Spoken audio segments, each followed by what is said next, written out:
Akalar qaranglar, bir ajoyib holatda endi bu ham bitta. Mana bu yerga chizilgan belgi.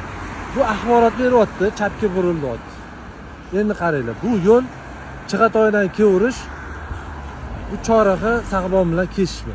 Choraxaga kelganingizda mana bu buyuruvchi belgi turibdi, mana bu buyuruvchi belgi. O'ngga to'g'riga harakatlanyapti. Endi mana buni yerga chizib qo'yishdi. Men hozir shu yerdan kelib razvorot qilib ketdim endi.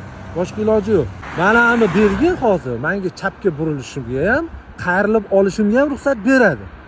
Lekin men bunga amal qilishim kerak. Qoida bo'yicha harakatlanansam shu joydan bu belgiga amal qilishim kerak. Okalar vaziyatni ko'rdinglar, bu yerga chizilgan belgi menimcha yaqin kunlar ichida chizilgan bo'lsa kerak menimcha. Hali znakka olib qo'yishga uspet qilishmagan bo'lsa kerak. Bu belgini shu yerdan olib tashab, axborot ishora belgilarini osib qo'yilsa, shunda zo'r bo'ladi.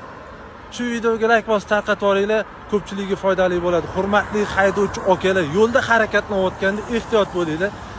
Kichkina joylarni aytib o'tib ketyapman. Lekin harakatlanayotganda juda ehtiyot bo'lib harakatlaninglar, yo'l harakat qoidasiga amal qilinglar.